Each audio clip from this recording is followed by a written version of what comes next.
Oh yes, oh yes, oh yes. We're here. And they know by now what's going on. The number one podcast in the city of Los Angeles. That is the Unselfish Behavior Podcast. We are here. Y'all know how we do, man. We're just looking to inspire the people. We're looking to touch the people. We're looking to empower the people. We're looking to share testimony through storytelling for the people. We can't do that without powerful boots on the ground influencers that are within our community right here in Los Angeles. Oh, we got a powerhouse today. Let's go. Oh, we got something special. Oh, we got a brother in here on a certain magnitude. Oh, they know it's not an intro unless King Q say it. I say, we got a brother in here on a certain magnitude. Do y'all hear them drums, or am I the only one who hear them drums right there? I hear the ancestors. I hear them calling. I hear them doing something. I hear a pastor in the back. I hear a drum roll. I hear a this. I hear a that. Oh, this brother right here is a celebrity trainer. This brother right here is an entrepreneur, a master entrepreneur right here. This brother right here is a creative genius, a family man who stands on a lot of morals and values that we can learn from. This brother right here is a youth advocate. He has done so much for the youth and for our people right here in Los Angeles and all over the world.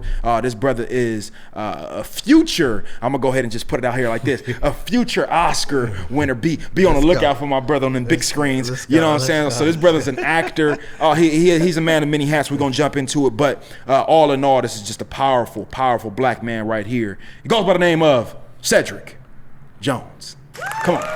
AKA Beastie in the building. AKA Beastie in the building. My God. Hey, welcome to the dojo, man. Hey, man. Welcome to the dojo. Hey, I'm glad to be here, man. I'm glad they don't even know what's about to happen, man. Y'all, we need to put some screws on the table. Make sure. Hey, the table about to come up, son. The table might go there. Hey, it's about to be the realest conversation y'all ever heard, man. It's about to go down. It might go there. Hey, the intro. I'm about to get a copy of the intro. I'm gonna go ahead and give it to you. I didn't realize how much I did that. Yeah, you do a lot, man. I said, man, you do a lot, man. We was just talking on camera. I like that, though. I like man, that. Hardest worker in the room right here, man. This brother right here has inspired me in more ways than one, more ways than two, more ways than three. You have to understand what's going on, man. But real quick, man, before we jump into any dialogue, I always like to have my audience have the opportunity to get to know my guest.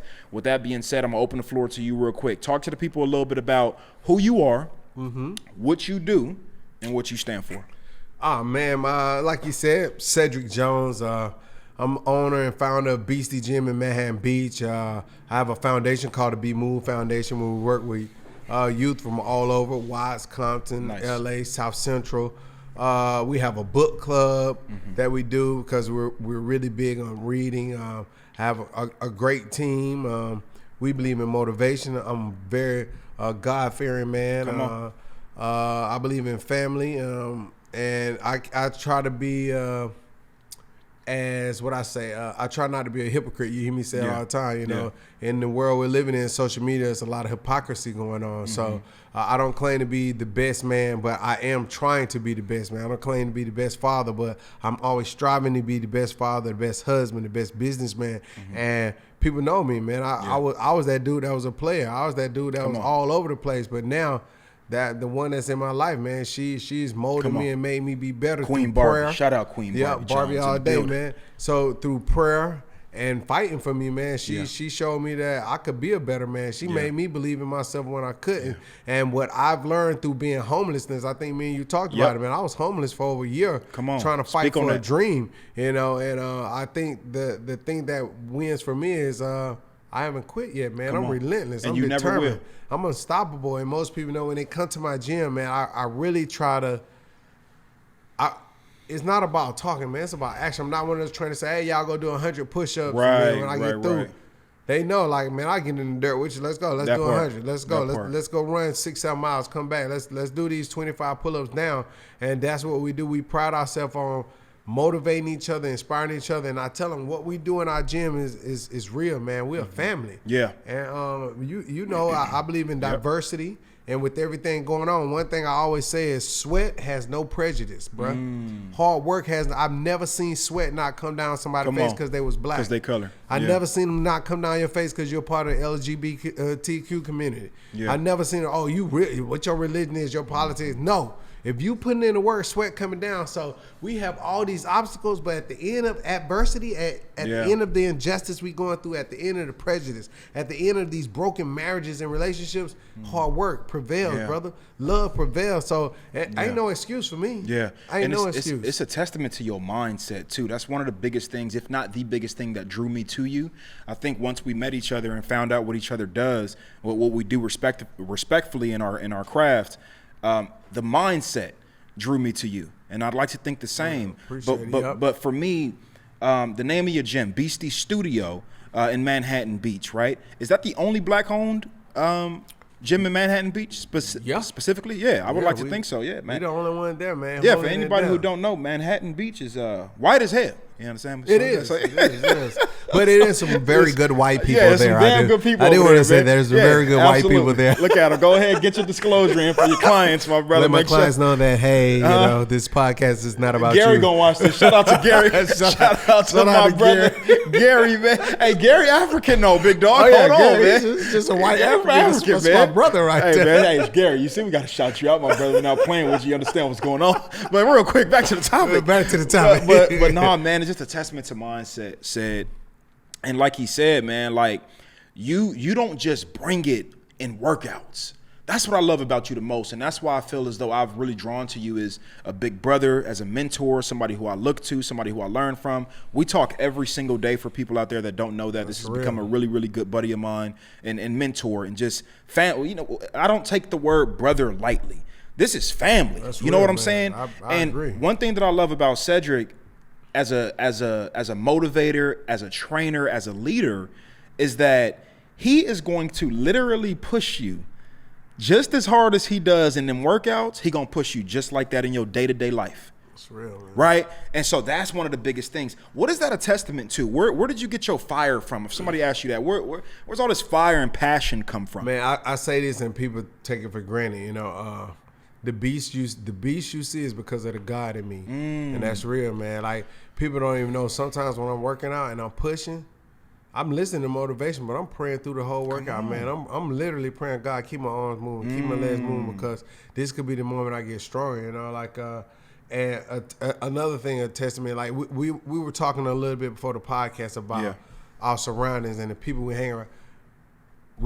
Garrett, people like that motivate me, man. Yeah. They inspire me, man.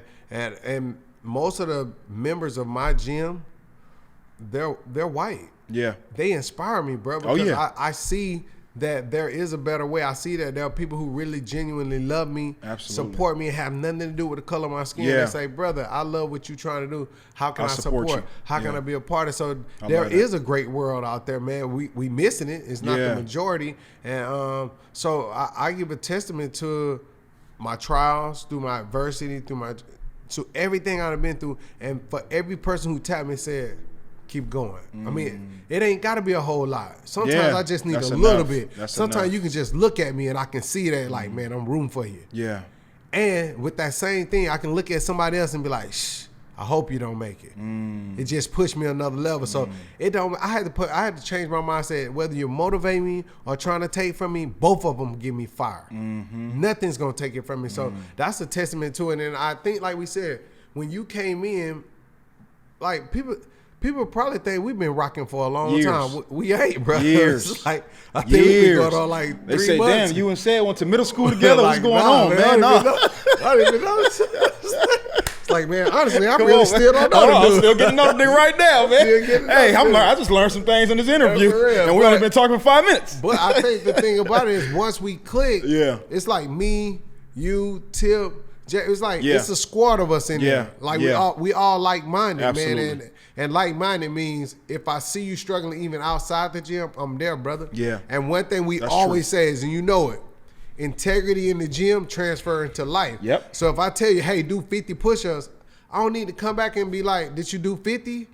Oh, you did 45? Nah, man. If I tell you to do 50, I know I was like, oh, no, he not going to cheat on his push-ups. He did 50. That's the type of integrity I want you to take in their life. And that's why we say what we practice in the gym transition into life, but huge. People can't put it together. And that's why I think me and you click, because you'll be in there hurting. You know what I'm saying? Hurting like, man, but you keep going. You know what I'm saying? Tip come by and encourage you, like, let's go. You know what I'm saying? Same thing with me. Even though people consider me like the head trainer, trainer, but it's been plenty of time. It's been Yeah. plenty of time people like, man, let's go, say it. That's facts. Come on, say it, keep going. Me and Tippy and I burning. Like that's what we do, man. And nobody's bigger than the next, man. Nobody. Yeah. We can all help each other, you know? So it's about what you're willing to listen to and how we can get there. So Facts. And one of the biggest detriments and one of the biggest things ultimately that hold people back, it's interesting when I speak to people that don't have the mindset that we have, which are the people we're reaching out to ultimately as motivators, as people who hang their hats on empowering people and inspiring people.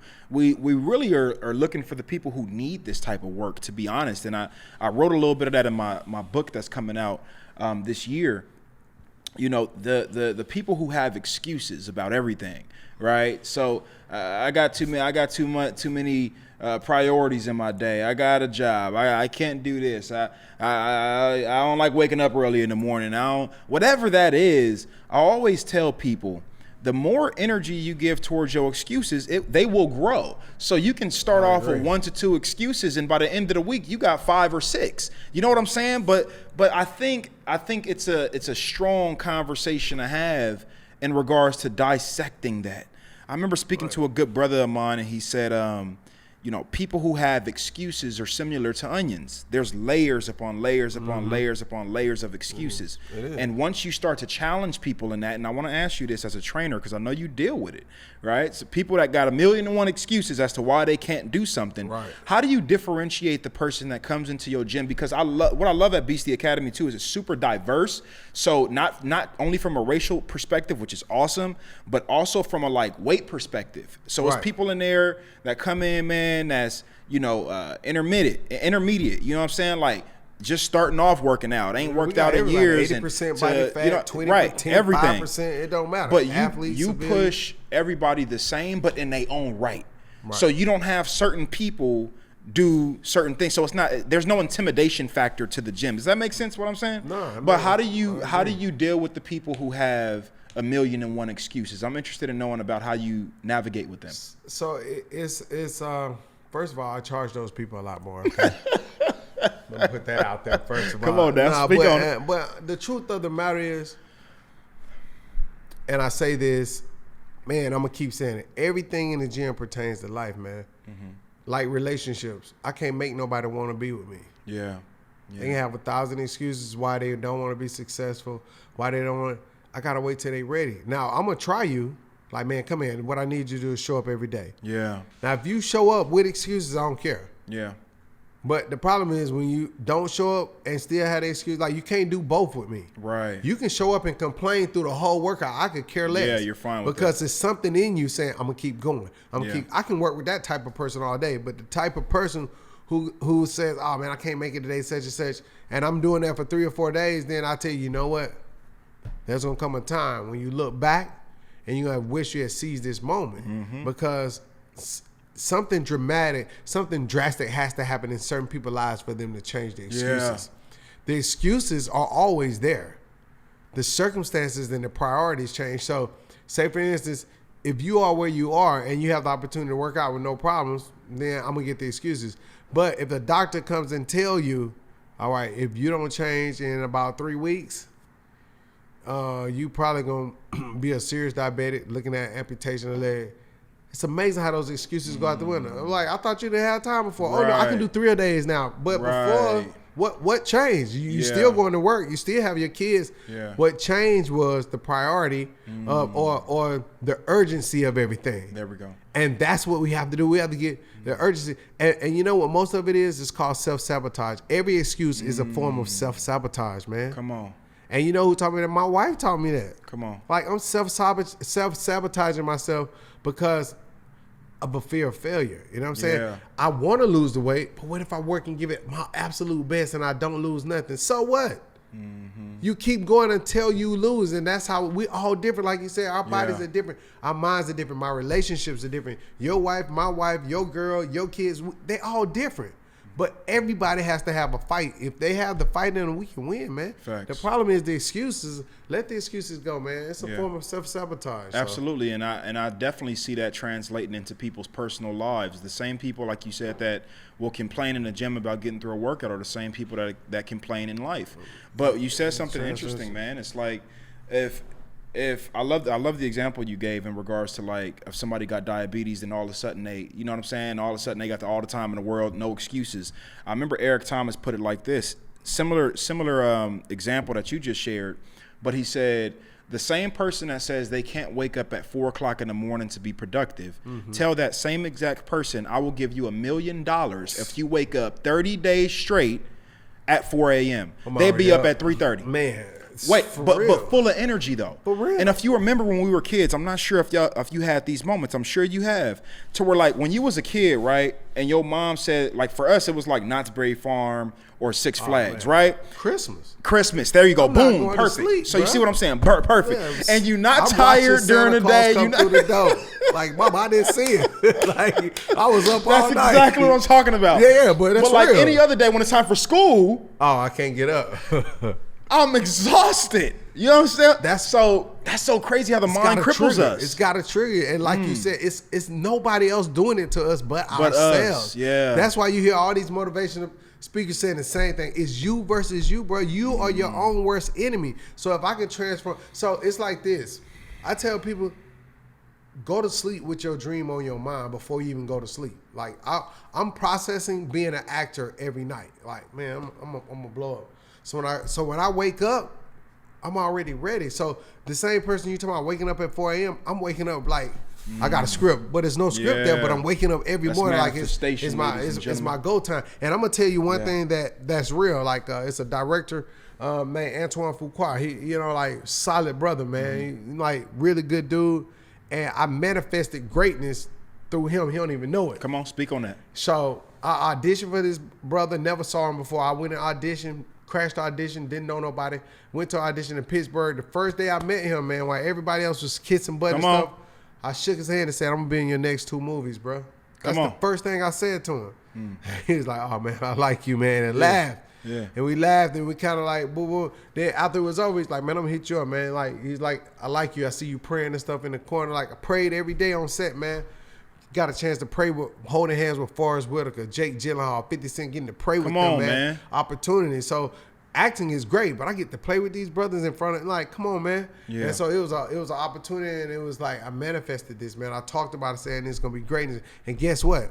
I was in his next movie. You know what I'm saying? So and I'm not talking about just giving me. You know, I got to audition like I have to audition like everybody else. And what I do love about the brother is one thing is this. He called me and have real conversations like, you got to get this on your own, man. Like, I can give it to you, but it's like I can teach you to fish, I can give you the fish. Which one you want? You're not going to value it. I'm not going to value it. He's absolutely right. Yeah, you'll sabotage it. And I appreciate him telling me some of his downfalls and saying, don't do it this way. Yeah. Do it this way. And that's what we are reluctant to do as men for each other. Yeah. Say, hey, man, look, this is how I messed up. Yeah. Don't do it this way. Let's do it this way. And so that's where I'm at, man. And that's why I always go back to the gym. That's why the boxing world for me transformed my beast mentality there. And I tell everybody this, and you might hear me say this, man, you got to find the beast inside. Come on. You got to figure out whatever beast that is. And everybody has one in them. Everybody has a beast. I don't care what it is, man. Once you find that beast and tap into it, it's go mode. I'm not the same person in the gym that I am in my marriage. I'm not the same person. You know, like every beast is different. You know, in the gym, I might be a gorilla. I might be a silverback. Yeah. In my marriage, you know what I'm saying? I might be one of the most faithful animals there are. You know what I'm saying? I might be a panda in my life. I might be some lover. Panda bear. No, you can't be panda, okay? No. I'm already a panda. Yeah, but I'm just saying, you got to learn how to love. No, I hear you. And you got to know how to make sure everything is transitioning right. But like we say all the time in the gym, man, it's about creating a family that's gonna be bigger than just the gym. Our gym ain't like no other gym, and I say that not even proudly, close, man.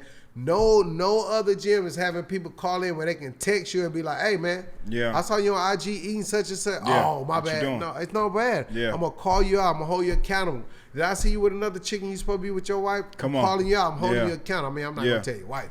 But that's what I mean about Cedric. He holds you accountable in real life the same exact way you do when we working out. And I love that about you, bro. One of the things that we also have in common is our homeless journey. Right, like mine was the epitome of my life's purpose. Oh, what do I mean by that? Like, me being homeless for all of 2017 and all of 2018, Jameson's very aware of this. That's actually how I met Jameson. I met him during my homeless journey. He knows all about this. We done been through it, me and that brother right there. So, you know, but staying on topic, my homeless journey taught me a multitude of different things. Oh, I hear them drums again. It gave me the true sense and essence of what gratitude truly means. Gratitude. I had no idea what gratitude meant before 2017. I thought I did. Yeah. But you don't really know gratitude unless you've been stripped of everything. No money, no car, no clothes, nowhere to sleep, no shower, no refrigerator, nothing. And on top of that, no pride, no dignity. Come on. Everything has been stripped because now I'm literally in the same clothes asking you, can you please just give me $1? You know how belittling that is for a man? Bro. I'm like, how belittling I felt like, and knowing my whole life, I said I'd never do that. I'd never be that dude. But I found myself being here saying, can I please have $1? I just want to get a sandwich. I'm trying to eat. I just want to get a sandwich. And they look at you as if, oh, you're a druggie. You're not finna. Come on. And it hurts, bro. It hurts because I'm crying on the inside, but on the outside, I got to hold this stern face like, I'm going to make it. Yeah. I'm going to make it. But I go home under a bridge to lie on cold concrete to say tomorrow going to be better. But tomorrow's not better. And I say it again, and I say it again. And now I'm 6 months saying tomorrow going to be better. And the only thing I know is I see the guy beside me, he's broken. And his tomorrow is like, I'm done. I'm giving up. Like, nope. I'm going to lay on this cold concrete, and tomorrow somebody going to give me $1. Somebody's going to buy me a meal. And guess what? Every night I keep motivating and pressuring myself until I'm sitting there broken and crying, until I'm in front of another man, another woman crying, saying, please. Till I'm at my absolute lowest, and then like, okay, I'll give you $1 or I'll give you some quarters. And he be like, dang, I did all that. I let everything about me, all my dignity go just to get 50 cents. And guess what? I got to do that 6 more times to get a meal. So I understand why homeless men are hard, men and women. It's hard for them to bounce back from that, man. It's a different type of beast you have to be able to cry at night and smile in the morning over and over and over again and go back and be like, dang, they took my clothes, they took my shoes and everything I got. And you don't have nothing to go to. When you say it can't get worse, trust me, it can get worse. Absolutely. And it does. And then, you're praying like, I hope I don't get a disease. I hope I don't get infection. I hope I can't go, So it's and I think, like fear, I said, too, we are so connected in the adversity we've been through. But I think the best thing about it is, man, it made us stronger, bro. Yeah. I wouldn't change it. I would never change it. I mean, I don't want it for my kids. Right. Or nothing like that. So I'm going to make sure I make a path for them. But for me, it's the best thing that could happen to me, man. It's the best thing because I appreciate conversation, talking to people. I appreciate a smile. I appreciate a hug. I'm not letting no meals go to waste. Like it's different now. My kids get a whole meal, but like, I don't like it, and throw the whole thing in the trash. And don't be having no idea. No, I'm like, sweetie, like well, I didn't like it, but if you were homeless, it would be different, and I don't want them. So. It just goes back to where we've been. A lot of people wouldn't have made it. And, I want to put people in a place where they feel like when they come to this gym, whatever adversity they're going through, somebody has it worse. And if they can make it out of what they're going through, you can make it out of what you're going through. You can. And you have to sincerely look people in the eyes and say, I know you pay me for a membership, but I'm finna give you something more valuable than a membership, bro. I'm more valuable than a membership, queen, kings, and whoever. And once they feel that, they not. I got some of the most loyal gym members there are, man. They not leaving because they like no other gym. If you go in the gym, I've been to 1,000 gyms. I go inside members. Oh, hey, I forget your name, Cedric. Yeah. Bro, I've been coming here 6 months. You can't remember my name? No, you're just a member. You have an ID number. That's all you are. Every member I know their name. I might mess it up because I'm messing up names. But they know I know their name. They know they can text me and talk to me. And even with suicide prevention, they know I help with so many kids in suicide prevention. I'm in Manhattan Beach and the city of Compton, both. One place in the morning, one place at night. The worlds are the same, man. One has money, and guess what? They're dealing with drugs, alcohol, depression, and neglect from rich parents who got the money. Same thing with the kids who don't have it. Depression, drug abuse, neglect. Same thing, both worlds, different colors. One got money, one has no money. That's what I'm trying. We all neighbors. So let's figure out how we can make this thing. How can we bridge this gap? And we can cut out everything in the middle, and this world will be a better place. I can't change the whole world, but my community and my gym, they're gonna be diverse. Absolutely. If I ever, like it's one of those things. If I ever hear somebody saying something biased or prejudiced, I'm gonna check them out. Hey, brother, right? Yeah, that's not what we do. Yeah. Hey, sweetie, that's not what we do. Yeah, it's a joke, but Karens are real. Yeah. You know what I'm saying? I don't know what we call the dudes, Kevins, whatever they are. But right. Karens, Kevins, I don't know, Walters. Right. But whatever they are, they're real. And the problem is nobody's putting them in their place. And the sad part is there's somebody mom and dad. Mm-hmm. There's somebody boss. Mm-hmm. So you're in a position where you can't check them or you feel like you can't check them. But this is where bravery comes in. This is where courage, and this is where your priorities come in. This is where the excuses come in. My excuse is he's my boss. I cannot tell him that he's being racist. Yes, you can. Of course you choose not to. You're choosing not to. You're choosing not to. So it's a lot that me and you have talked about. It's a whole umbrella of stuff. But at the end of the day, one thing I know that can change the world we're dealing with is sincere love, man. Yeah. I can't, and God is real, man. For me, love is the defining thing for everything. But love in marriage will help you stick it out, man. I'm talking about unconditional. Like even now, people say I love you and don't even know you. Like they don't really know what love is. You know what I'm saying? Like it's like we have no respect of life. We got our own brothers killing each other on the street because they don't respect humans. You know what I'm saying? Yeah. I don't care what your color is.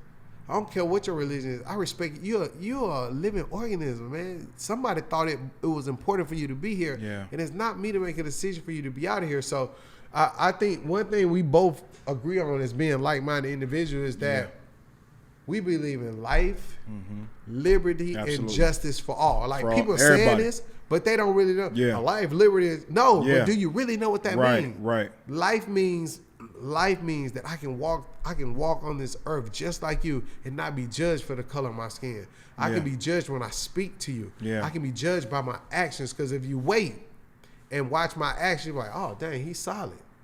Like, man, I could really probably learn something from him. And that's what I'm trying to do. Is everybody we talked about, I hang around now, I'm trying to hang out with people smarter than me. People who got more money than me. People can show me how to get to be a better individual and how to be a better man. So that's why I'm sitting down and having meetings with people like Gary, people like Antoine, and people who are saying, hey, we had it hard, but we made it, you know? So that's where me and you click most. We're saying, hey, we in this to win it, and whatever you need that I got, I'm going to have you. I got your back. And like you always say, your favorite word is reciprocity. Come on. Reciprocity, baby. Reciprocity. Come that's on, your word. And that thing got to go both ways. And you said it. That thing got to go both ways. I'm not just pouring into you all day. You're not giving me nothing back, because that's uneven. It's the same thing in relationship. Not saying sometimes I don't have to give my wife more. Right. But at some point when I need it, she's there to give me the same thing. You know what I'm saying? It's like when I'm in the gym and me and Tip working out hard, some days he might need the motivation, but then when it's my turn, what if he just walk off like, dang, bro, whenever you need me, you know what I'm saying, I'm there. But I know Tip's gonna give me that back. Like, man, let's go. Like, you ready? Say, let's rock. Right. And that's how we gotta be. And you know, I'm trying to get out of terms of saying just brothers and sisters, but period, man, across the board. Everybody. If we can get there, the love is gonna help us win. You know. Facts. Like even with your podcast, looking at the diversity of the people that's working here, man. It's if we look at this in the 1950s, this wouldn't even be existing. It wouldn't be possible. I wouldn't be able to look at these people right now and be like, man, I'm in a room with a very diverse group of people who are saying, I'm not judging you, man. You know what I'm saying? Right. I'm not judging you by your hat, your swag, your haircut. I'm judging you by the words that are coming out of your mouth right now. And I agree. Some people say some ignorant stuff. Yeah. And I'm judging you by the words that, like, man, that was hey, really man, ignorant. I've sat across from quite a few of them. Yeah. But it's all good. And all you can do is listen to it. That's it. And you keep moving. But at the end of the day, I love you. I love these people. Yeah. And I don't, you know, And I mean it when I say I love you as a human being. I can vouch for that. That means if I saw somebody hurting you right now, that would hurt me, man. Yeah. And we're in a place where people are disconnected from that. We're disconnected from that. You know why? Because even in social media, there's no pain in social media. Yeah. I mean, really think about it. Everything in social media is the highlight. The Benz, the cars. Ain't nobody showing their struggles. I got hashtag goals, blah, blah, blah. But how many times have you seen a couple on there arguing and saying, we made through this? I know we posted this, but as she was crying about it, I messed up, but we made it through that. There's no pain. That's so commendable to me, man. That's so commendable to me, Ced. Like, man, while I'm hearing you talk, I'm just like, man, I got so much I want to talk about that you just touched on. But I'll touch on what's present, which is, as you just mentioned, the relationship aspect, right? Yeah. You've been with your queen now how long? 15 years, man. 15 years, man. Married, so 11 years married. Yeah. They don't make them like that no more. Like, you know what I'm saying? Like, the longevity seems to be an issue with our generation is what I mean. So we have a tendency of breaking up marriages after an argument. Or breaking up marriages after this person did this or this person did that. But when you look at somebody and you say those vows for better or for worse, and you commit to that. Rich or poor. Rich or poor. Sickness and health. Sickness and health. Come on, man. If you think of it, they just hit everything. And that was for real. So that's where the focus should be in regards to how we're viewing marriage. See, People these days, I feel, and I'm not married, but this is just from my perspective, I could be wrong. But based off from what I'm seeing out here, Cedric, is people are associating marriage with a wedding. They're getting that mixed up. Oh, yeah. They think about marriage and they think about walking down the aisle, white robe, bells, okay, boom, boom. But it's like, it's the process, it's getting through the hard times, it's compromise, it's patience, it's elevating, it's all these different elements that require, right? Pain. It's pain, it's work, it's joy, it's all that. It's all of that, man. And if you're not really, and like you said, they're not looking at the big picture no more. Everything is convenient now. I remember at one point in time, it used to take people almost 5 years to get a divorce. Now you can get a divorce with the right money in like a month. No problem. Done. There you go. Like, because we have these migrants. So, you know, like, you literally have people say, well, if I don't like the marriage, I can just divorce. If that's how you think going into the marriage, don't get married. Don't get married. Don't get married. And I hear people saying that, yeah, I mean, we're going to get married, but, you know, man, if it don't go right, then I can just divorce it, bro. Just stay boyfriend and girlfriend. Yeah, stay boyfriend and girlfriend. You're not ready for the married life. Yeah. You know what I'm saying? And I tell people this all the time. In my marriage, I was a fool, man. You was a wild boy? I was a wild boy. I did some stuff that, you know, was willing, rightfully could have walked away from me. You know what I'm saying? Walked away and be like, man, boom. And everybody be like, oh, I totally agree with you. I agree with her. But she stayed with me, man. She stayed with me and gradually I became the man I am and still growing to be a better man, you know. And I think back to the workout, resilience, man, relentless. Like, I'm not gonna let you quit on me. That's how I was. Like, you're not gonna quit on me, so you know what I'm doing? I'm gonna be better every day. It's like, if you trying to get a six pack, you gonna quit because you feel some pain. Right. You don't really want the six pack. How bad do you want it? And then, I mean, you hear people say this all the time. How bad do you want it? How bad do you really want it? All the time, he say, how bad do you want it? Yeah. You got to want it as bad as you want to breathe. Come on. Man, when he said that, I was like, come on, man. Yeah. Let's and like, yeah. And you know what I said? You know, I was talking about Gary, you know, saying how he bring music to the gym culturally. We ended up listening to. What's that song, brother, be in there playing? So the Gary Special? The Gary Special, man. Come on, man. So one song we was listening to is Frank Sinatra today, right? Okay. You know, I was bumping, if they was on my story, I was singing Frank Sinatra. I did it my way. Okay. I've heard the song, heard Jay-Z remix it, but for the first time I really listened to the words, brother. What they saying? This man said, I took doubt and spit it out. You know what I'm saying? He said, I did it my way. He said, you're right. I bit off sometimes more than I could chew. But I made no exemption. Like this, I was like, what? This is powerful. Like we not listening. All we want to hear is the twerk beat. Bop, bop, bop, bop, bop. But we gotta listen. We gotta stop and listen, man. If we stop and listen, Everything we need to know is right there, man. It's in a book. It's in the music we listening to. It's in if we just walk and watch how people act, their mannerisms, is there to be taught to us. We're not slowing down. And the thing about this pandemic, and I told you this earlier, it's exposing us. Mm-hmm. It's exposing a lot of truths out here. It's exposing my real friends. Yeah. It's exposing people who really rock with me. It's exposing me as a man. Like, I really had to take a step back. Like, dang, I might have some self-esteem issues and some things. So let me address them now. So when this pandemic is over, told you, I'm coming to kill him. Yep. I told you, when the pandemic is over, I'm coming out better than I went in, and that should be everybody's mindset. So if you got bad credit, how long we been in the pandemic? There's no way you should come out. Right. You should Still with bad credit. You should be working on that. Yeah. Finance and budgeting. Everybody should be budgeting right now, whether you got a job or not, because we'll know what tomorrow's problem. If you have relationship problems, you in a pandemic. Y'all home every day. Why you can't work on it? It's like, hey, let's do this. This is our game plan, sweetie. Yeah. Boom, boom. This is how we're gonna talk to each other. Boom. It's no reason. Your fitness game should be 100 right now. 1,000. No excuses. You're at home. You're not even working for some people. And right. if you are working, you're working from remote. home. Yep. Come on. It's no excuse. So we're talking about excuses. The pandemic has made people create more excuses or eliminate excuses. Mm-hmm. You make a decision on which one you're going to be. And I'm going to eliminate. I don't have no excuse. Yeah. If I come to the gym tired, you may hear me talk about it. I'm going to still get it, though. Like, ooh, you gotta still it's get a rough to day. it. But let's go. Hey, man, I'm just sitting here digesting. Right now, man. Like, this is one of them conversations, man, that was needed for me, man. That's why I love the podcast so much, just because it's such a therapeutic platform for my soul, man. Like, I'm just sitting here soaking up all this game and understanding, man. Like, yeah, you really cut from a different cloth, bro. And a lot of people can learn from that, man. You know, for me, man, what's present for me right now, just staying on the topic of relationships, is, you know, people have a tendency of quitting when it gets tough, man.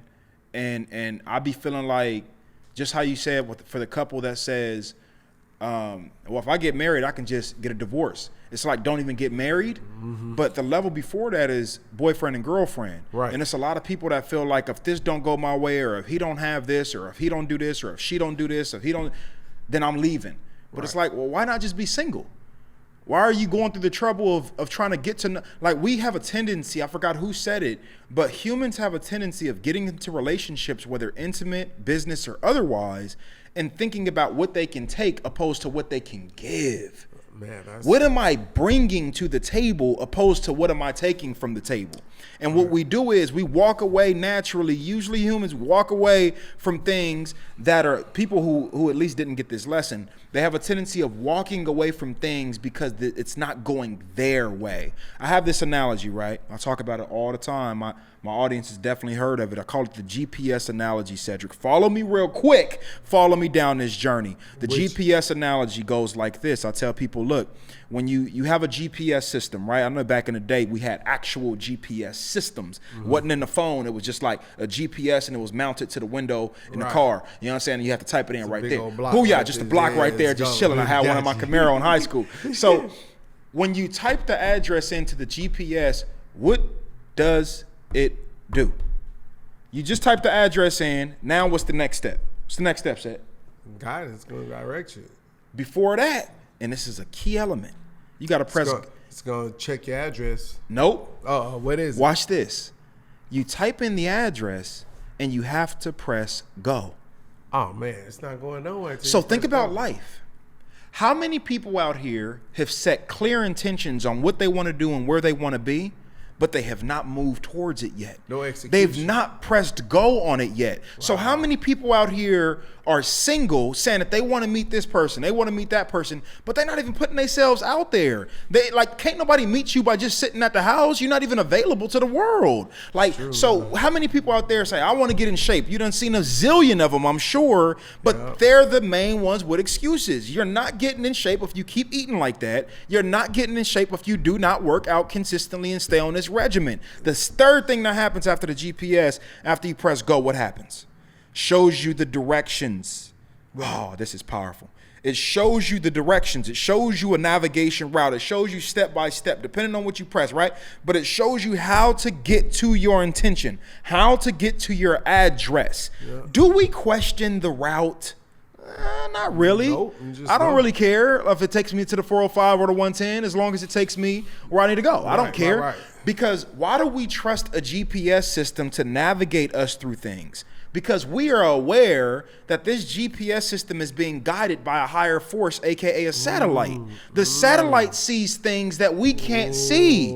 The satellite sees roadblocks. It sees car accidents. It sees things that we cannot see. So when we press go on the GPS system, we just say we cool with whatever route. It gives us the time. We're gonna get there. We're comfortable with it, and then we just go to our destination. But in life, we have such a tendency at this level to say, well, I want to go here, right? I want to put your intention out. You put your address in from a life's perspective. I want to go here, but this is not the route I want to take. Right. Well, it doesn't matter what the route is. So if you want to be married and have a healthy and happy family, that the route didn't say this was going to be a perfect, beautiful route. No. Stay focused on the destination. The destination is a happy and beautiful family. You have to work for that, no matter if it's a roadblock, no matter if it's a speed bump, no matter if it's a car accident, you have to still get to your destination. And I think that's powerful. Put it into perspective for you? Yeah. Come on, baby. We right here. Come on. That right there made so much sense. And I'm gonna tell you one thing,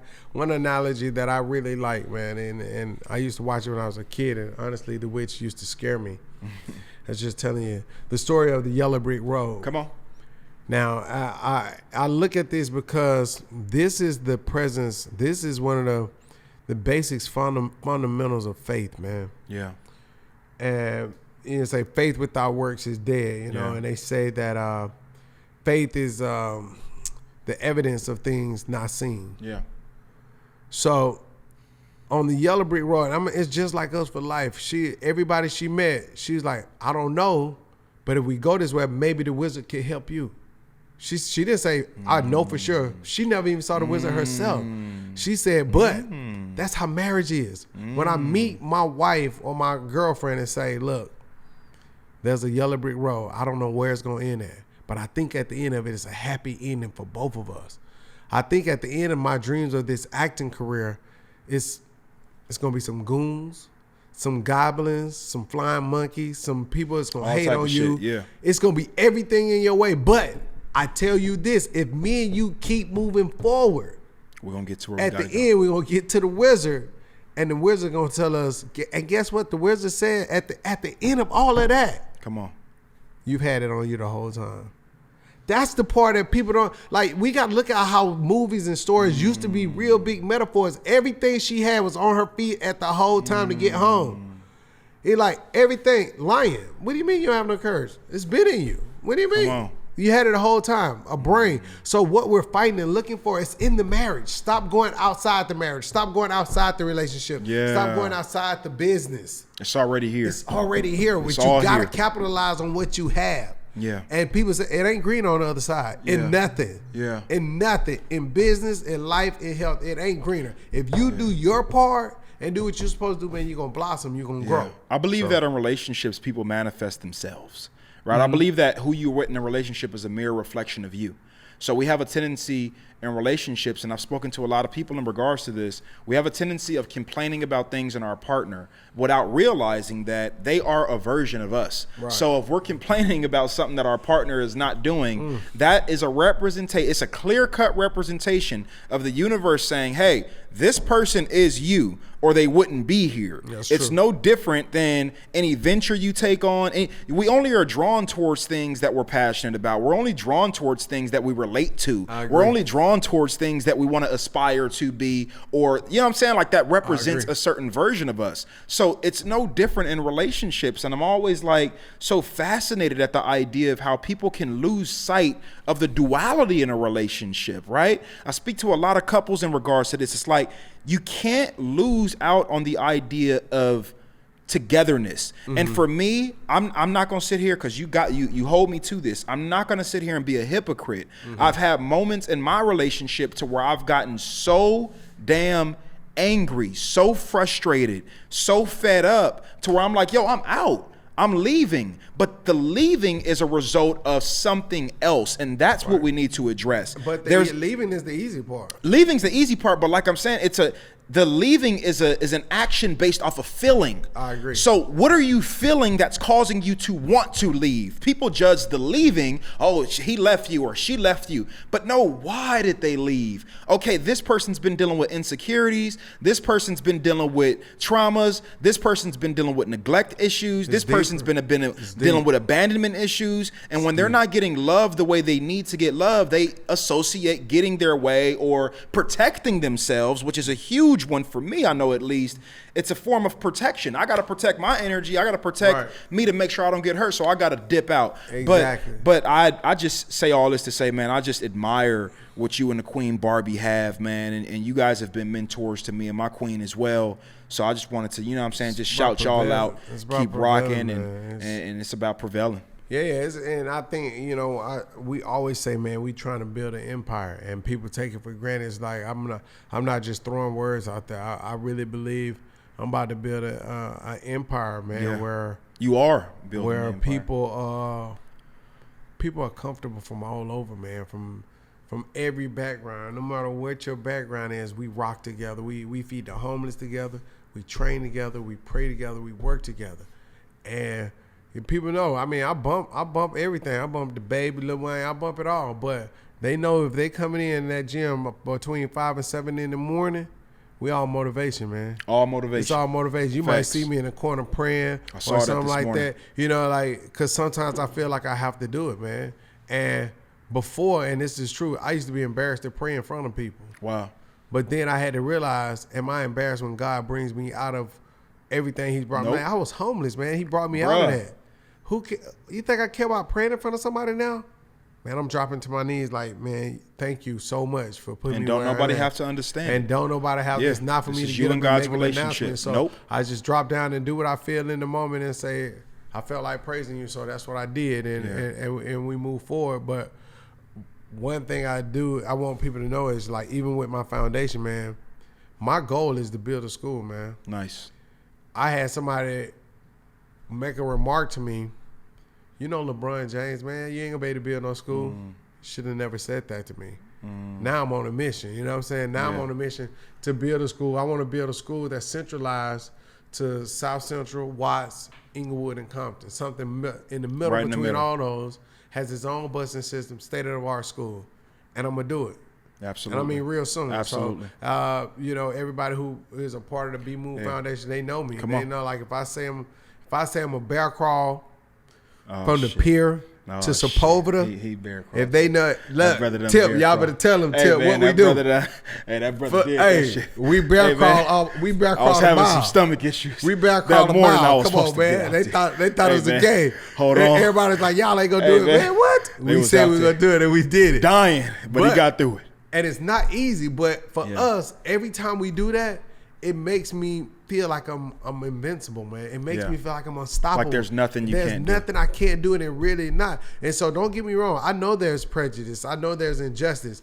That does not stop me from getting where I'm going to go. Because I'm either go through you or I'm going to go around you. But either way, I'm getting to the other side where victory is. So you make a decision. Do I come through you or go around you? Like, it doesn't matter. Because there are people in between that are there that are God sent to help you, man. Believe it or not. And they don't even know their purpose. Yeah. To them, like, oh, man, I'm just a member of the gym, but you have no idea your worth or your value. You done found your purpose being up in this gym right here. Man, I'm trying to tell you. You done found your purpose. Yeah. So it's bigger than that, man. Yeah. One thing that I've been realizing, man, with my own personal journey and my fitness journey and my just dietary journey as a whole, just wanting to get in shape and been battling with that for years and years and years and years, is that I'm noticing just being around my brother right here, being around Tip, being around my brother Jameson, a.k.a. J-Bone, and, you know what I'm saying, Flo and the whole crew there at the gym, like, you really start becoming who you hang around with. Hey, like, for real. Bruh, I'm in there today at 4 in the morning. You was on one this morning, man. I walked in, you was already dressed. Just like, man, bruh, and I worked as if Cedric was right here giving me my instructions the whole time. Self-motivated. But I'm sitting here like, yo, I'm turning into fucking Cedric. That's what you like, want, man. And I had enough when I left for more. If I didn't have to go pick my queen up, I would have stayed there and got some more of that boxing in. You understand what I'm saying? Yeah, so for me, man, like, it's so important for me to get this message out to the people. When they hear this, they must feel this. You have to hang around the people in which you aspire to be. Right. Oh man, you're not about to sit here and tell me you want more money or you want more of this or you want more of that, but you hanging around a whole bunch of fat broke motherfuckers that ain't about nothing. They about negative energy. They gossiping all day, bringing your energy down. I need to get away from them and associate myself with a new circle, a new tribe, and I think association is extremely important. And one thing, just to kind of piggyback off that we also have talked. We had so many conversations. Yeah. I think association also comes with what we talked about, the power of the word no, and I can say yes to a lot of people, man, all day, and when I say yes to them, they my best friend. They on my team. They team said, Beastie Academy, let's go. But as soon as I say no, I need you to pay this membership, things change. But he ain't really that good now that I think about it. Matter of fact, I ain't even lost no weight. But if we're gonna be totally honest with each other, I challenge everybody. Yeah. Anybody who's making you feel uncomfortable, anybody who's not pouring into you, learn to say no to them. And go ahead and remove them out your life, because we find ourselves holding on to people and it's really dead weight. We can't move. You know, so they say, fly light, fly further or something like that. But my thing is this, I'm really learning this whole year, man, the power of the word no. Saying, no, I can't do that. No, it's about boundaries. Setting boundaries so people will learn. People will respect you more if you say no than if you say yes. I'm telling you. Yeah. If you say yes, they're either gonna walk over you or gonna take advantage. But if you say no, they will respect you differently. Like, oh no, I can't ask King that. He gonna shut that down. I think people are afraid of, and I completely agree with that.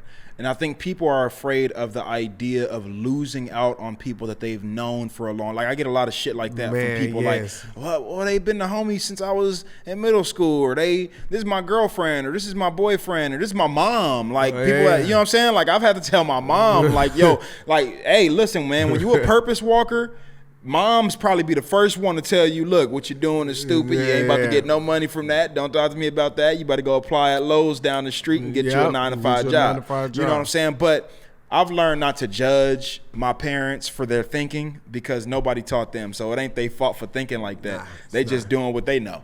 But yeah, man, I don't even know what the fuck I was just saying. And their intentions are to protect you. Yeah. Their intentions to put you, but other people's intent has nothing to do with your dream. It has nothing to do with your purpose. And I'm telling, listen to what I'm saying. Their intent has nothing to do with your purpose.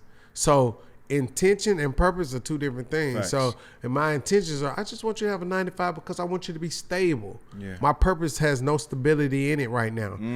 Sometimes purpose has no stability until the end. And most people can't make it to the end because they need stability right now. And sometimes that it doesn't work that way. I can't get 10 pounds down if I don't make it past 2 pounds. I can't get to 20 pounds. Look, it's all a process, man, but people hate the process. Social media has showed us everything comes right now. And the truth, it don't work that way, man. It don't work that way. Nothing to value, at least. It's nothing. I mean, and I say this all the time. Anybody can be a CEO now. Yeah. Anybody. Hashtag CEO of my own company. Man, you sold 2 shirts. What are you doing? What are you talking about? You're a CEO of what? I'm the CEO of new shirts. Niggas out here don't even know what CEO stand for. I'm like, man, what you talking about? CEO. What's going on, man? Yeah, it has to do something with that new cooking show. So I was just telling. No, man, chief executive, like, what are you talking about? Yeah. So I want them to especially for our younger kids, the boys that I train, man, I'm really proud of the boys. And when I say Speak on them, man. When I say they're a beast on a whole nother level, they are, brother. Like, if we go run, they run. If we no complaints. No complaints. Like, hey, man, look, this is what we're finna do. We finna run 10 miles. All right, let's go. Boom. We hit the 10 miles. Come back. Like, let's box for 20 minutes. Boom. No problem. Let's get it. All right. Even when I brought the book club, look, this is what we're about to do, man. I know y'all about to go back to school, but we're starting a book club. I need everybody to read 2 chapters. We're going to have a Zoom meeting every Thursday. All right. Because their mindset has changed. You know what I'm saying? Before, you get all these complaints like, man, why we got to read a book and a school book? And now it's like, all right, say, do it like we doing it. He says it's going to help us grow. It's going to help us be stronger. And these boys have learned how to articulate their feelings on the inside. Anything that's wrong, they can articulate that. And sometimes our kids have no way, they don't know how to properly express themselves. You know what I'm saying? So what we're doing with everything, and I keep going back to it, man, what transitions into the gym transitions into life. Yeah. It's just with my boys, it's easier in the gym because we're all there together, and I tell them this. But when you walk out the doors of this gym, that's when real life begins. Like when I'm not there to motivate you, I'm not there to push you. And you know what the saying is, what you do in the dark, I was thinking about that this morning, man. It comes to the light. Absolutely. So I tell all these people who on Instagram and they post for 1 minute or 2 minutes a hard workout, but when they come train with me, they can't do the same workout for 5 minutes. Like, bro, you're a beast on Instagram. I thought you do this. You're a beast on Instagram. I'm doing your workout in here. Yeah, you can't you're keep a beast up? on Instagram, Come but on. in face-to-face, like, it's hard for you to do it. And there's nothing wrong with that. But be real, be honest. Yeah, like, integrity. Why do we have to perpetrate on Instagram? Why do we social media and it's not helping us? It's not. It's killing us. It's hurting us, man, Yeah. because everybody expect life to be like that. And it's not like that. You know, so I think one thing that I want to embody more than anything is that we were talking about it. I don't want to be just another vessel on this earth. Nope. I don't want to be just another. There's no way. I want to make a statement where somewhere in history, somebody's going to say, well, you remember that guy named Cedric Jones? He made a mark. That's important to me. You know what I'm saying? And if we look at 2020, 2020 has been a bad year. It has. But I think I told you a month ago, I'm no longer saying that, man. It's a great year. It's an amazing year. It's an amazing year. Everything that was supposed to happen happened this year. You know what I'm saying? Whether it hurt or not. Facts. And I tell people this. If you think about this year since the beginning, we lost Kobe Bryant. That hurt, bro. Yeah.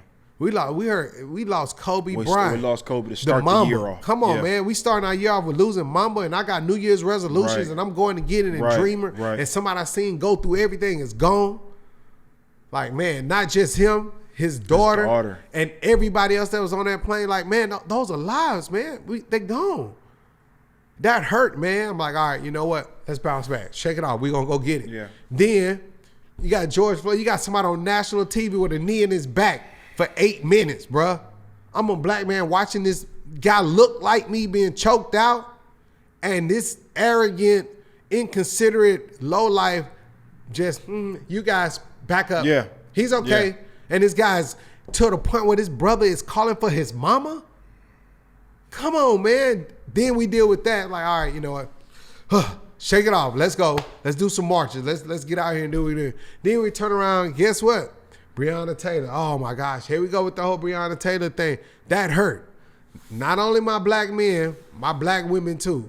Don't forget about the whole damn pandemic. Man, and then damn coronavirus. Here we come March, February. Gyms got to close. My business, my welfare. Everything closed down. It's closing. Acting closed. No auditions, no nothing. What you mean closed down? And you got to wear a mask everywhere you go. Wait, matter of fact, no school. Kids are training from home. What, like toilet paper sold out everywhere. No water. You can't get no water, no toilet paper, no wipes. Nothing. Like, come on, man. Sanitizer gone. Gone. People and going crazy.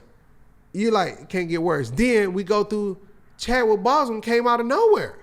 That hurt. My son is home crying about Black Panther, and I don't know how to explain that to him. Like, man, Black Panther was a beast, you know. Like, but sometimes as beasts, you know, our time come, he crying, and I'm like, dang, son, this is a chance for me to teach him pain, teach him about pain and how to get through that adversity, and then we go through this whole presidential thing, which I don't even want to talk about because I know how people are about politics, but I can say this, and I think everybody agree.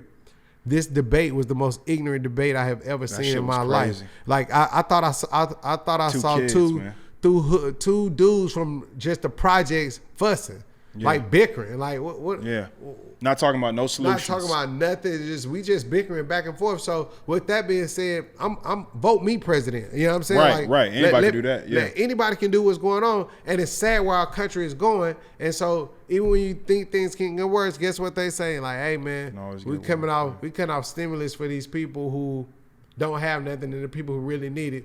let's cut that out too. Like, dang. And homie said he ain't giving them stimulus checks out unless he get reelected. Right.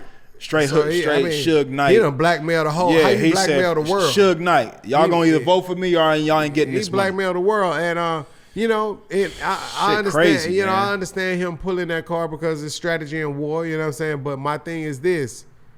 My mindset is this: I will prevail. I will win. No matter what, no though. matter what. I don't give a damn who in office. I don't care what's going on. I will not surrender. I will be a champion, and that's what I want everybody who listening, man, to really think about this. This pandemic was a trial. It was a trial. It was a test. It was a test to see what you were really made of and what you gonna do. You gonna fold, or you gonna sit on the couch, eat your ice cream, and say, well, I ain't got no job. Let me make sure I get my EDD on time. I'm gonna file that. Or you can say, I'm gonna figure out how to make. I'm gonna figure out how to make an income anyway. Come on. I'm gonna grow through this. I'm gonna figure out how to open my business up, put it outside, and I'm gonna be the #1 boxing gym in Manhattan Beach. I'm gonna grow. And you gotta realize, you know, it's not gonna be easy. It's gonna be hard, but. And I say it all the time, man. This pandemic is great for me. Yeah, it's great, and it's not. And I don't mean that we haven't hurt. I don't mean that. Yeah. But I'm changing it. I get to write my own playbook, man. Yeah. I'm the director of this movie. I write my own script. Yeah. So if I'm writing the script of my life, my script got a happy ending. Yeah. I'm the director. So from here on out, all happy endings, y'all got. Whatever happened when January come, 2021, I'm like, old Prince, 1999. Let's go. We are the authors of our lives. Exactly. And we have a tendency of complaining about the story that we're writing. We writing the motherfucker. How are we complaining about something? We writing. I mean, from relationships to jobs to opportunities to failures to people letting you down. You are writing this. And you got people who stepping in trying to rewrite it, but you take the pen back. That's what I'm trying. Take your power back. That's right. I'm not giving you my pen to write my story, and nobody can write my story better than me. Yeah. So guess what? Let me get. Thank you. I appreciate it, bro. Thanks for the help, but I got it. I got it. No, I got it. Boom, boom. Yeah. Oh, you was writing this ending all wrong. I didn't want that to happen. So that's what I'm trying to tell you. Get your power back. COVID, we got what? Where we at? October, November, December. We got 2 months. We got 2 months left in this year. 2 months left for this madness. And I'm going harder than ever. I'm trying to strive, and I want everybody to know, man, if nobody else tell y'all, we winning. We have an opportunity to win right now. If you really step back, read like you're supposed to, study like you're supposed to, work on your marriage. Like Jay-Z said, the blueprint, man, create your own blueprint right now. And man, can't nobody break my blueprint. I'm about to I'm about to be great, and I'm manifesting, man. God has put me around some great people. And all they ask me to do is do the work, Cedric. Don't be a hypocrite. And that's what I'm doing every day. I'm gonna put in the work, man.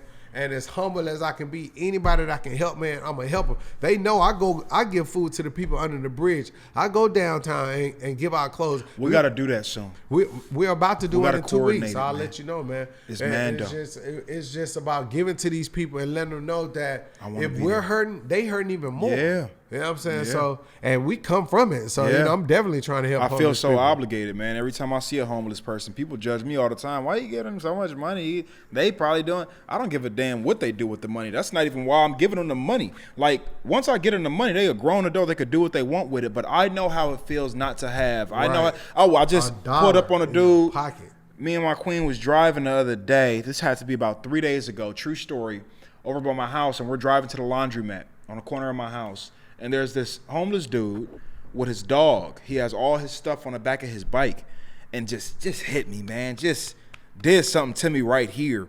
I bust a U-turn. He pulled into the gas station. I pulled in, gave bro a $5. That's all I had on me. I think I had like $8. Gave bro like $8. And he said, man, you turned around for me?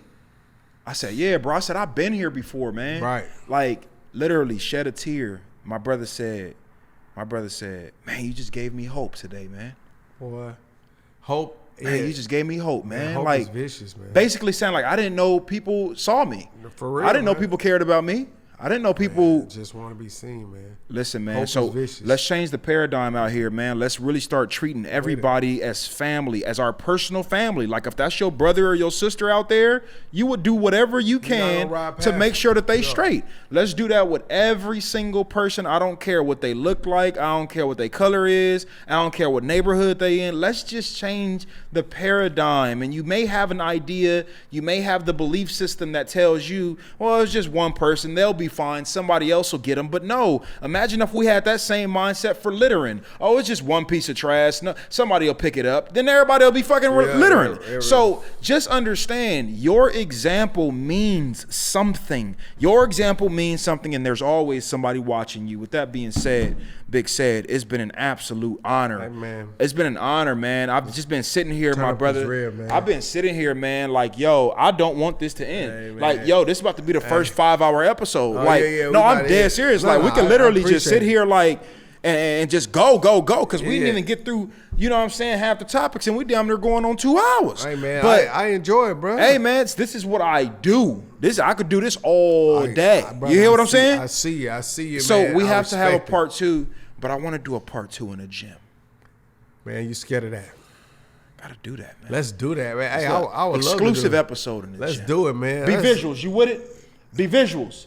Exclusive. Be visuals. Well, let's do it right there in the gym. Right there, man. We're gonna pull up drones, all that, go on crazy, something exclusive. Man, why man, not? That's lit. Let's Why go, not? man. Why not? Why not? Pump this up, man. Hey, man. Number one podcast. Number one podcast in the city of LA. Unselfish behavior. Soon to be the world. If you are an influencer, if you are a creative, an entrepreneur, a business mind, a musician, an artist, you must come on the number one podcast in all of LA. Make sure that you tap in with us on Instagram at Unselfish Behavior Podcast. Make sure that you tune in with Unselfish Behavior Podcast on all platforms streaming podcasts. With that being said, I do not allow any of my guests to leave without this one segment right here. And one of these days, we're going to say this segment right here is brought to you by Beastie Studios. All day. But you know what I'm saying? We got to work there. We got to get there. We got to get there. We got to get there. So this segment right here, man, I like to call it your unselfish message, right? So basically what you'll do is you'll look at your camera, which has been on you the whole entire time. That's right there, my guy.